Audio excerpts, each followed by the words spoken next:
ओम शांति। जब धरती बदलेगी अपना रूप तो कौन सुरक्षित रहेगा? देखिए, आने वाला समय जो 2026 से 32 तक का समय है, तो इसके लिए अनेक भविष्यवाणियों ने अनेक भविष्यवाणियां की और कुछ भविष्यवाणियां कुछ लोगों ने इतनी स्पष्ट भी कर दी हैं कि बहुत ही ज़्यादा कि इस समय में 26 से 30 से 26 से 35 करोड़ लोग बचेंगे। ऐसे लोग भविष्यवाणियां कर रहे हैं और ये सभी भविष्यवाणियां आप सभी ने सुनी भी होगी, परंतु इसके बीच में वास्तव में क्या होने वाला है इसके लिए आपको बताते, क्योंकि इसमें काफ़ी लोगों ने ये पूछा भी है कि ऐसे समय में हमें क्या करना चाहिए और अपनी सुरक्षा के लिए हम क्या कर सकते हैं। और कहीं ना कहीं से लोगों को जब ये संदेश मिलता है कि ऐसा समय ऐसा ऐसा आने वाला है, तो जो जो ग्रह हैं उनकी नक्षत्र खराब होने की लोग ऐसे जता रही हैं कि जिसके कारण से लोग और विचलित हो रहे हैं। तो इसमें कुछ संतों की जो भविष्यवाणियां हैं वो भी बता रहे हैं। भविष्य मल्लिका का आप सभी ने सुना भी होगा कि जो संत थे उनको लिखने वाले वो भगवत भक्त थे, उन्होंने भगवत प्राप्ति हुई थी, ईश्वर की कृपा पात्र थे वो, उन्होंने ईश्वर की कृपा को प्राप्त किया था। तो उन्होंने भविष्यवाणी की है कि 2026 से 32 तक समय ऐसा ऐसा आने वाला है और कई सारे भविष्यवाणियां भविष्य मल्लिका की सत्य भी हो रही, इसलिए लोग बहुत घबरा रहे हैं कि वास्तव में क्या ऐसा होने वाला है, मिट जाएगी दुनिया। परंतु इसमें घबराने की कोई बात नहीं है वास्तव में, क्योंकि जाना तो सब कोई है और सब जा भी रहे, कोई बिगर उसके भी जा रहे हैं। आज हम सब देख रहे हैं, विनाश तो बहुत दूर की बात है, विनाश जब होगा वो तब की बात है, होगा नहीं होगा वो अलग बात है। परंतु आज हम सब देख रहे कि मानवता का विनाश, मानवता के चरित्रों का विनाश, मानवता के आध्यात्मिकता का विनाश, आज संबंधों का विनाश दिन प्रतिदिन होता जा रहा है। ऐसे समय को देखते हुए क्या वास्तव में हमें नहीं लगता कि ये दुनिया कितनी तीव्र गति से बदलती जा रही है? आज चारों तरफ बीमारियों का महाप्रकोप, ऐसी ऐसी बीमारियां जो डॉक्टरों को उसकी इलाज, उसकी दवाई, उसका समाधान ढूंढने में ही कई साल लग जा रहे हैं। तो ये विनाश जब होगा ये अलग बात हो गई, परंतु आज बीमारियों से कितने लोग जा रहे हैं ये तो हम सब देख भी रहे, सुन भी रहे और ये हकीकत हो भी रहा है। संसार की स्थिति को देखें यदि, तो कितने लोग हैं, कैसे घर हैं, जो आज कोई भी घर में ऐसा कोई व्यक्ति नहीं होगा जो दवाइयों के बलबूते पर ना चल रहा हो। कोई ना कोई किसी ना किसी प्रकार से किसी ना किसी बीमारी की दवाई खा ही रहा है। तो ये वास्तव में कलयुग है, कर युग जिसको कहते कि हर आत्मा अपना कर्ज चुका रही है किसी ना किसी आत्मा से, किसी ना किसी बीमारी के द्वारा अपना कर्मों का फल वो भोग रही है और चुकता कर रही है। इस संसार की स्थिति को देखते हुए हम सब अब स्पष्ट रूप से समझें कि सचमुच जो संबंधों की कड़वाहट है, दुनिया की हालत संबंधों से सबसे ज्यादा बिगड़ती जा रही है। आज व्यक्ति अकेलापन महसूस कर रहा है, एक भय के माहौल में जी रहा है कि पता नहीं कौन सा संबंध साथ छोड़ जाए, चाहे स्थूल रूप से या सूक्ष्म रूप से। तो ये सब हम सब देख रहे हैं और आज हम सब देख रहे हैं कि प्रकृति के जो प्रकोप हो रहे हैं, प्रकृति में कैसा कैसा हलचल हो रही है, कैसे कैसे बदलाव आ रहे हैं, प्रकृति भी अपना रूप बदल रही है। तो वास्तव में सबसे पहले तो ये सब हम सब स्पष्ट देख रहे हैं, और जो 2026 से ज़्यादा दिखाई दे रहा है, चाहे प्राकृतिक आपदाओं का हो, चाहे संबंधों में कड़वाहट हो, चाहे बीमारियों के प्रकोप हों, चाहे प्राकृतिक आपदाएं हों। और आज हम सब देख रहे हैं कि आपस में भी जो देश युद्ध लड़ाई लड़ रहे हैं, कि जो वास्तव में हम सब जानते हैं वर्तमान समय अनुसार जो प्राकृतिक आपदाएं हैं, कहीं पर भी कुछ भी हो रहा है। आज कहीं पर भूकंप हो रहा, कहीं पर बाढ़ें आ रही, कहीं पर धरती फट रही है। तो ये कोई विनाश बताने की या कोई घबराने की बात थोड़ी है, ये सब हो रहा है दुनिया में और वही बता रहे हैं। तो वास्तव में ये समय का ही तो चक्र है। प्रकृति के पांचों तत्व अपना रूप बदल रहे हैं और विकराल रूप हो भी रहा है। तो क्योंकि आज अधर्म, अत्याचार, पाप, कर्म आज बिल्कुल चरम सीमा पर पहुंच गया है। इसलिए आज ना लोग धर्म को देख रहे, अत्याचार, पापाचार, भ्रष्टाचार इतना बढ़ता जा रहा है कि लोग सत्य असत्य को, पाप पुण्य को भूलते जा रहे हैं। आज किसी भी व्यक्ति की किसी भी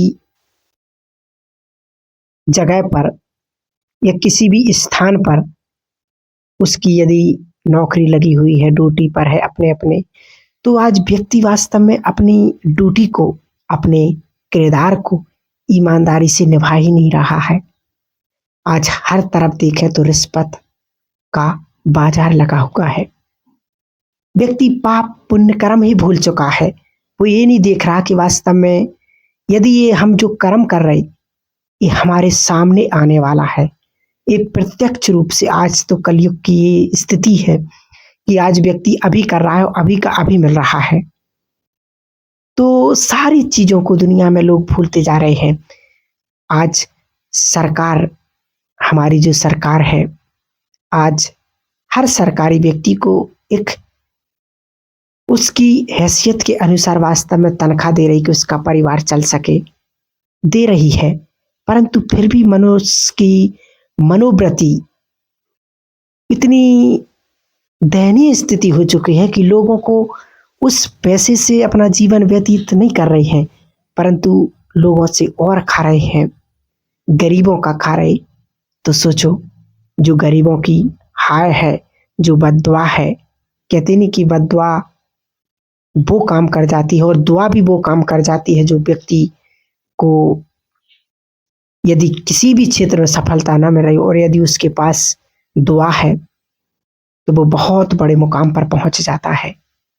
और यदि व्यक्ति के साथ बद्दुआएं चल रही हैं लोगों की, जिसको हम एक अलग भाषा में कहें कि हाय, यदि वो उसके साथ चल रही है तो वो व्यक्ति कुछ भी कर ले, कितना भी कुछ भी कर ले, परंतु वो सफलता के प्राप्त नहीं कर सकता है, क्योंकि जब तक उस बद्दुआ को समाप्त नहीं किया।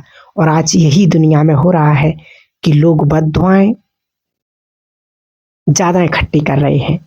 आज जैसे मान के चलो, आप किसी भी क्षेत्र पर हो, चाहे नौकरी धंधा हो, बिजनेस हो या कोई नौकरी, कोई भी क्षेत्र पर हो, आप ड्यूटी पर जाते और ड्यूटी पर पूरा दिन हम क्या इकट्ठा लेकर के अपने घर पर आ रहे हैं,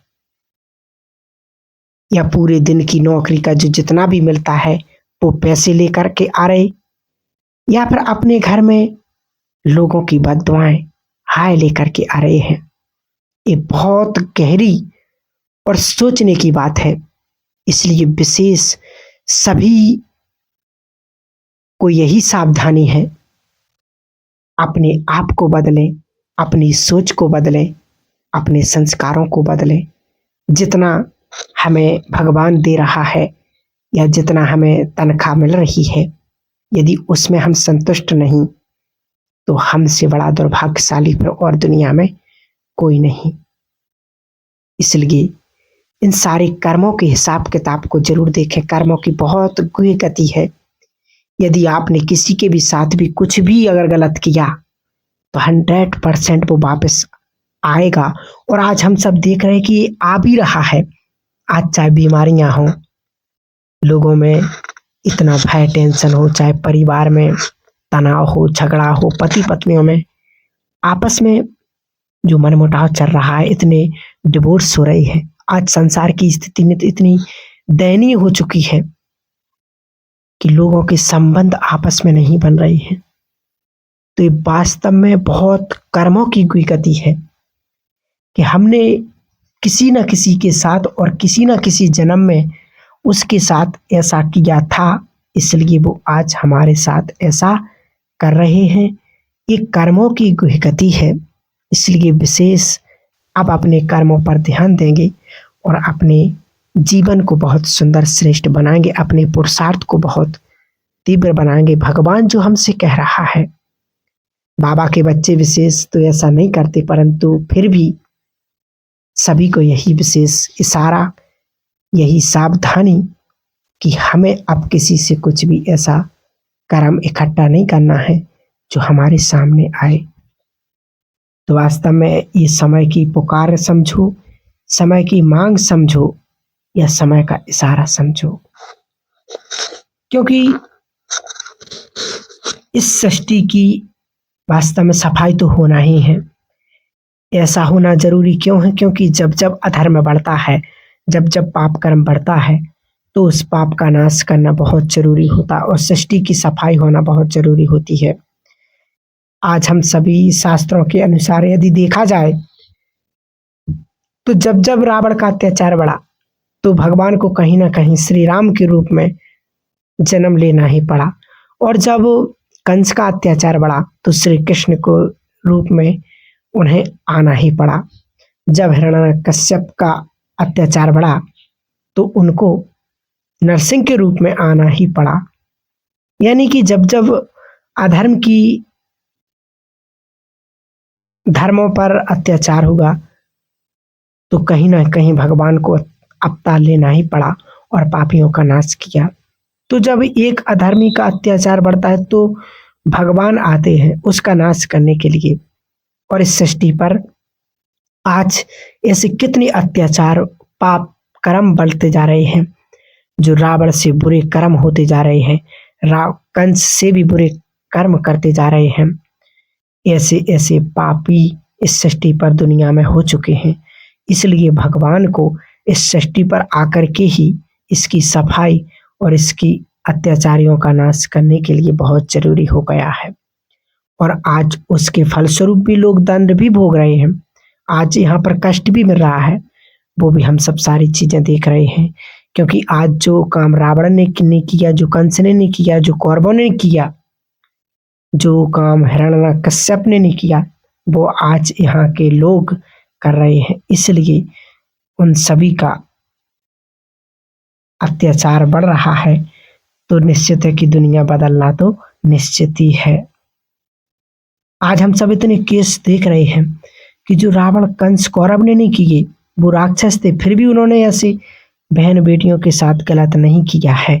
लेकिन आज के यहाँ के राक्षस ऐसे ऐसे पैदा हो गए हैं कि वो ये भी नहीं पहचान रहे कि ये मेरी बेटी है या ये मेरी बहन है या हमारा पूरा संसार ही हमारा परिवार है। तो जब आप आज हम सब देख रहे हैं कि जो प्रैक्टिकल में देख रहे हैं, सुन रहे हैं कि संसार में क्या क्या हो रहा है, कैसा कैसा संसार में हो रहा है, तो इसलिए इस समय को देखते हुए हम सभी जानते हैं और निश्चित हो गया है कि जब जब धर्म का गिलानी होती है तब परमात्मा को इस सृष्टि पर आना ही है।